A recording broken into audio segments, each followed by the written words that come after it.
Hello and welcome back to another Dare to Game video. Today we're playing Kingdom Come Deliverance 2 and I'm doing another armor guide, and today's is another fun one. This one is my attempt at the most invisible knight armor. So, to clarify, this isn't a stealth outfit. A stealth outfit in this game is one that doesn't make any noise and is as inconspicuous and invisible as possible, or lowering visibility as much as possible. That's not what I'm doing today. Today's outfit is one where I try to minimize the conspicuousness and the visibility as much as possible while still filling all of the main armor slots and making sure that it's still a full suit of armor. So the idea is this is a suit of armor that you could easily take into combat and it would defend you extremely well, but also it's very good at not so much sneaking around in the way that maybe assassinating people or whatever, but as long as you're not up in everyone's business, because it still makes a lot of noise, but it's very low on the visibility. So the idea here is sort of a assassin knight. So there's ways to get the noise down a little bit quieter. For example, in craftsmanship, there's a perk called Well Fitted, and if you repair clothing yourself with your own armor kits, armor and tailor's kits, you will actually make less noise with the clothing. So the more you use this suit of armor, as long as you're repairing it yourself, the better these stats are going to be, because you're going to bring that noise down. But with that being said, like I already said, the point of the suit of armor is not to be utterly silent, it's to be invisible. So that's the idea here. And so therefore, that's what we're going to try today. So let me just start it off with the base layer. So the base layer for this suit of armor is made up of the work boots, which have a conspicuousness of 32, noise of 23, and visibility of 10, stab defense of 1, slash defense of 3, and blunt defense of 1. So obviously not great armor, but they serve the purpose of having something covering our feet, and they have the lowest visibility out of all the footwear that we have, so that's why I chose them. Then we have the Noble's quilted trousers. They have a conspicuousness of 10, noise of 56, and visibility of 5. So again, we've got that lowest visibility possible for padded legwear, and our defense stats are stab defense of 24, slash of 34, and blunt defense of 31. So definitely the right choice for legs on this. For the belt and the pouch, they don't actually affect your visibility or conspicuousness or noise, so we just went with the best ones available, which are the Noble's belt and the Noble's pouch. That way we can equip the maximum amount of stuff. The Noble's belt allows us to equip up to 4 different weapons, and the Noble's pouch allows us to equip 4 consumables. So that's why we go with those, even though a lot of times when I do a build like this, I'm not using 4 weapons. I'm usually only using 2, but that's irrelevant. Then our torso covering for our gambeson is the long porpont, and we went with the sort of black and purple variant of it because it has the lowest visibility again. So we have that 10 for visibility, 35 for noise, and 16 for conspicuousness. Then our defense stats are stab defense of 12, slash defense of 39, and blunt defense of 33. So that's our base layer, and for our base layer, we have a conspicuousness of 35, noise of 20, and visibility of 24. So our noise is nice and low.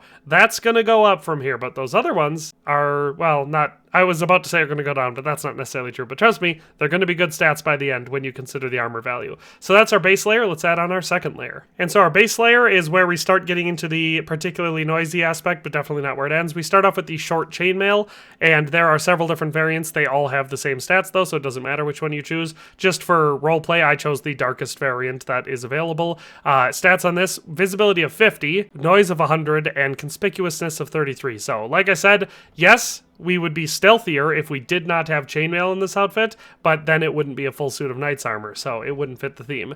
So if you're gonna have knight's armor, this is the one that is best. I don't know if I already said it, but we have a stab defense of 30, slash defense of 63, and blunt defense of 52. So that's the reason why we want it, even though it makes us less stealthy, is because it offers a lot of protection. Then we have our padded coif, and we're using the black variant of the padded coif. This one is, again, very invisible. We have a visibility of only 5, noise of 9, and conspicuousness of 10. It's a very good head covering for stealth builds. Then our stats are stab defense of 28, slash defense of 39, and blunt defense of 33. So that's our headwear. And then for our collar, we have the padded collar, and we have the gray variant of that.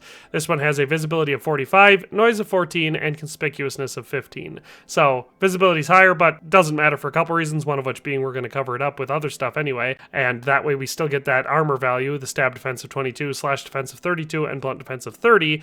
We're still getting that armor value without adding too much to our noise, conspicuousness, and visibility. So that's what we are looking at as our second layer. And with our second layer, we have our stats have moved to 37 for conspicuousness, 68 for noise, and 38 for visibility. So let's add on our main layer. And so there we have our main layer added on, starting off with the Saxon Brigandine. It is the least visible torso covering in the game, and it has a visibility of 25, noise of 96, and conspicuousness of 64. And the stats are stab defense of 125, slash defense of 90, and a blunt defense of 32. So, what are you going to do? It's the plate armor. It's the part that makes a lot of noise and everything, but it's also the part that gives you the most armor value. So if you want to be a well-armored knight ready for battle, you do need a good torso covering. So this one I think is the best one for this build. Then we have for our arms the Magdeburg plate arms. These have a visibility of 55, noise of 72, and conspicuousness of 16. And I should specify the variant we're using is the dark black variant with no gold or silver trim on it. Our stats are the stab defense of 123, slash defense of 89, and blunt defense of 32. So very good piece of armor that does not ruin our build. Our leg armor is the green variant of the Noble Brigandine legs. These have a visibility of 25, noise of 98, conspicuousness of 27, stab defense of 123, slash defense of 89, and blunt defense of 32. Plus they look very cool and I think match the outfit very well. Our helmet is a tricky part because helmets are very, very visible. This one, however, is the least visible out of all of them, and it's Jezik's helm or Yezik's helm. I'm not sure how you would pronounce that. You get that from doing a quest for a knight that you find in the Kuttenberg region where you have to go fight a tournament for him in Sigismund's camp. But it's a big long story, but that's how you get that helmet. Either that or I assume you could probably sneak into the camp and steal it, but I didn't try that, so I don't know if it's possible. Anyway, this helmet has visibility stat of 60, noise of 69, and conspicuousness of 42, stab defense of 110, slash defense of 81, and a blunt defense of 28. So it makes it the stealthiest fully armored helmet as far as visibility is concerned. Not noise, though. Then for our gauntlets, we wanted to go with full armor protection, so we went with armored gauntlets, and the least visible gauntlets are the darker variant of the chainmail gauntlets. They have a visibility of 20, noise of 69, conspicuousness of 24, stab defense of 104, slash defense of 74, and blunt defense of 28. So that is our third layer, or our main layer, the plate armor, and that is where we kind of achieve our status as a knight. So, like I said, we are still not what you would consider a stealth, like an assassin outfit, someone who sneaks into camps and stabs everyone in the middle of the night.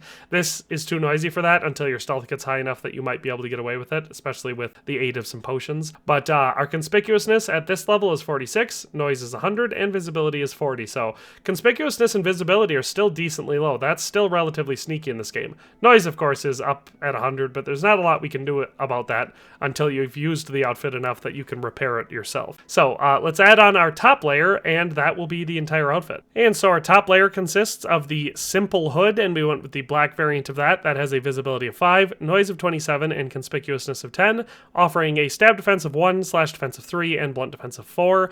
And then, of course, our unique and fun Waffenrock, the Crusaders of the Red Star Waffenrock, which has a visibility of 5, noise of 15, conspicuousness of 71, gives us a stab defense of 1, slash defense of 3, and blunt defense of 4. So that covers up our black chest armor and everything, so you might argue that we could have used whatever we wanted for that one, but I argue that this is better for roleplay reasons. But also, doesn't it look good?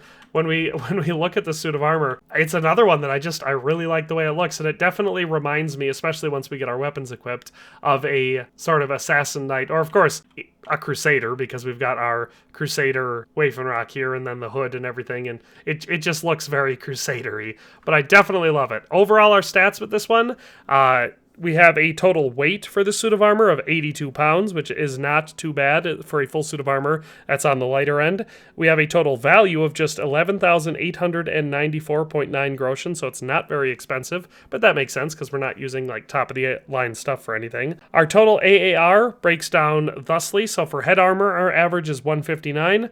For our torso armor, the average is 182.7. For the arms, the average is 171.7. And for the legs, it's 130. 34.7. So a little bit on the lighter side. Our total AAR for this is 162. So definitely still offering a lot of protection, and like I said, it's a suit of armor that you could definitely survive for quite some time in combat, especially if you're any good with your weapons. But you could take quite a few hits before you're going to be losing all your stamina with this suit of armor. So it's definitely nothing to sneeze at there, but it's also quite sneaky. So if you look at our sneaky stats, we have a conspicuousness of just 39, so we were able to get that down below 40. Noise is of course at 100, but our visibility is only 31. So we have a full suit of plate armor that offers us pretty dang solid protection, but our visibility is 31. That's why I called this the most invisible suit of knight armor in the game. Now let's add our weapons in so we can get the total picture. So the weapons that I went with for this build are our primary weapon, which is the dueling longsword, because I definitely enjoy longswords in this game. I think it fits with the whole Crusader Knight vibe, but also just it's my favorite melee weapon in the game to use because of how well it's implemented.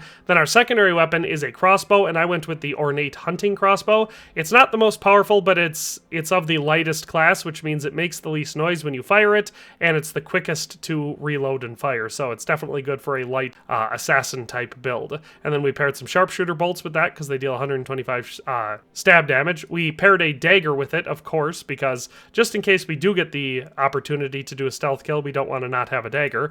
And then we have a torch because, you know, this is the type of build that I feel like operates the best at night. So whenever you're not trying to sneak around, it's useful to have a torch to illuminate your path. So that is our invisible knight assassin, or whatever I'm calling this build. I haven't quite decided yet, but that's what we're going for. Like I said, I'm not saying that this is the sneakiest build you could make, because if you can keep your noise down super low, that's better. But once you get your stealth up high enough, I have found that you can sneak up behind people who are fully aware, like they're walking around, you can sneak up right behind them in full armor and stealth kill them. So the noise is not going to be that big of a deal. However, if you do get spotted or whatever, your visibility and conspicuousness being really low is perfect for fading back into the background and making sure you don't actually get caught. And that's the idea with this one. So, as far as locations for how to get this stuff, as I've said in most of my armor guides, I don't have a list of all of the exact locations for where to get them. Your best bet is going to be to check stores. In the Trotsky region, there are only a couple stores to check. So you have a tailor here in Troskowitz. There's a blacksmith up here in Takov, right there. And then there is a cobbler and a blacksmith in Trotsky Castle. So Cobbler Matthews right here, and the blacksmith is Blacksmith Osina, who is up in the castle. That is it for stores here. All of the stores that you're probably going to find most of the important gear for this guide are going to be in the Kuttenberg region, specifically in Kuttenberg, because there's 3 or 4 tailor shops in Kuttenberg. There's 5 or 6 armor shops, and probably another 5 or 6 weapon shops as well in blacksmith. So that's where you're going to find the vast majority of the armor and clothing in this game. But the unique item from this outfit, the Crusader of the Red Star Waffenrock, which is something you cannot buy or find on anyone. It's a treasure location. That one, I just recently released a video showing a bunch of treasure locations in the Trotsky Castle region, but in brief, if you see Troskowitz over here, it's not far from there. There's this little shrine right over here to the left, so here's Troskowitz, here's the shrine. That is where you want to go, and you'll be digging up a grave, and at that grave, that's where you'll find that Waffenrock. So, that is all for today. I hope you enjoyed this video. I think it turned out really cool, but that's all I've got. So if you have any comments, questions, concerns, or recommendations or suggestions for future armor guides or other Kingdom Come Deliverance 2 content, please leave that down in the comment section below. But in any case, thanks a ton for watching and have a nice day, and we'll see you next time. Thanks for watching another Dare to Game video. If you liked this video, please leave a like and a comment. If you haven't already, be sure to subscribe to the channel. If you like my content and would like to support this channel, consider becoming a member today for as little as $1.99 a month. It makes a huge difference. But in any case, thanks for watching and have a nice day. I'll see you next time.